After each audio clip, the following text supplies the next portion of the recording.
David, how should I call you? In general? We haven't started now. I just put the record that I don't forget it afterwards. Not that we talk an hour and then, oh, record button. But for the interview, how should I call you? Who are you and why and how many? I can tell you a bit about what I do these days. So I'm the VP of HR for Keylane. This is a Dutch organization built by a private equity organization called Waterland. You might know them. They're a mid-market private equity. And Keylane specializes in delivering SaaS solutions to the insurance and pension market. And that's really a massive growth market as this whole market is consolidating and looking for scale. We deliver, I think, the core engine of those companies, so claim handling, policy administration, on a SaaS basis. So we're building this company into the market leader in Western Europe, basically in two markets. So it's the life and pension market in general, and then what they call the non-life market, so damages and events insurances, for instance. And we're quite successful. So we do about 100 million a year with roughly 800 people in 4 countries. And we have clients all over Western Europe and a bit in the Caribbean. But the core is in Scandinavia and as we call them, the beer drinking countries, which is always easy to remember. Also looking at it from a cultural perspective. So yeah, I joined it 2 years ago when the private equity was setting up a new board of directors. And I joined as the HR guy. I'm also responsible for facilities. And before this, I had a brief career at ABN AMRO, where Georg and I met in the international private bank. But my largest stint has been within Accenture in the Netherlands as HR director for the Dutch practice was my last position. So I've always been working in HR in leadership. I'm a lawyer by origin.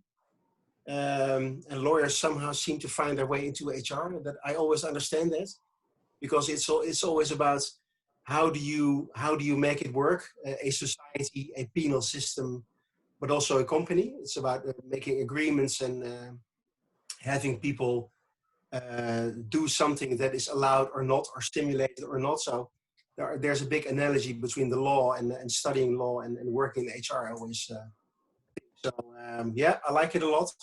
I rolled with by accident when graduating on employee stock options about 25 years ago.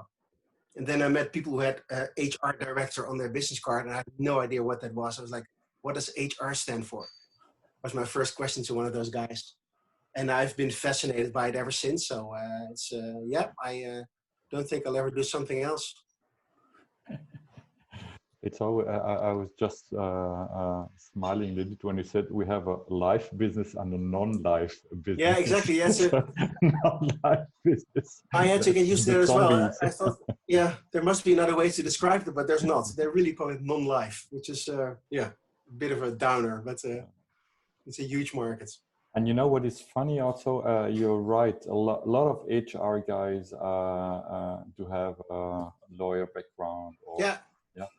And but there are also others coming more from human resource development, yeah, so from the other side. And that's always an interesting decision when a company decides exactly which kind of background should the HR guy have. More, let's say, the legal part, law and order, let's say, and on the other side, more development, so a psychological guy maybe, or someone coming from more human part than the source part. And perhaps there is a third background you could add, and that's the business background. And so that people who have actually done the work by which the company is growing start facilitating through HR.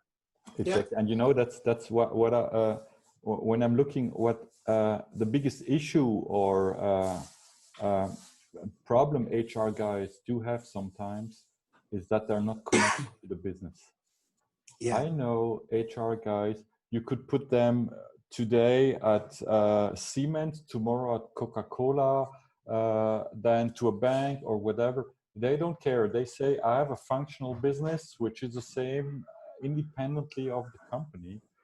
And but that's one way to see it. Yeah, but I dare to question if that always works, because I think selling a car or supporting lawyers, I don't know, just to give two random examples, are completely different things. So the people you're hiring for them, for those functions, should be very different.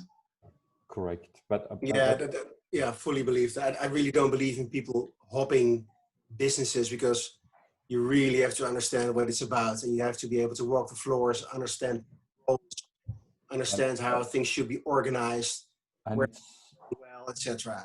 It's so important that HR understands the business. Yeah, it's so important. Yeah, I just had a case I don't know, George, if we talked about it in one of our previous interviews. I had a a guy just being promoted to head of HR in the company, and I'm coaching him, and he asked me, "Hey, George, what is the first thing I should do when starting now in my function?" And I said, "Hey, the first thing you should do is talk with the CEO and ask him about his strategy. And you have to understand the strategy, and all you will have to do will depend on where the CEO wants to go. What do he want to achieve? And then let's look how can be the contribution of the human workforce and on human resources as a department to do that, to support him." And even stronger than that, I think that's something you should ask upon joining, before you put your signature on the contract. Correct. Because it's always it's so crucial how HR is positioned. Whether it's a board position or not is an example of that intention. But I mean, I always make absolutely sure that I understand the CEO and the direction things are going, personal involvement in it. It's really important to be successful. Yeah, but I think in addition that when HR doesn't have the position in an organization you as HR director think it should have, it is your task to steer it to that position.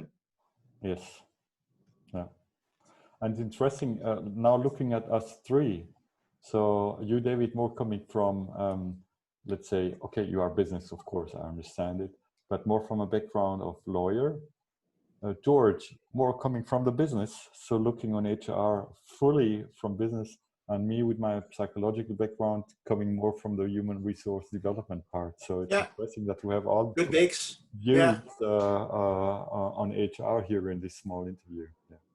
I think the one thing I took along from my time as a banker is that I insist that we call our colleagues customers, just to make sure that we are there to support.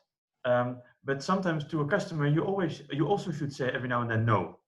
You should support, you should help, you should encourage, but every now and then, sorry, it's no. Correct. And I like also to call HR a business function, a real business function. You have to support to create business. You're not just a support and nothing else. Oh no, if that's the case, then you should leave immediately. Yes. It's strong, but it's actually, I firmly believe that.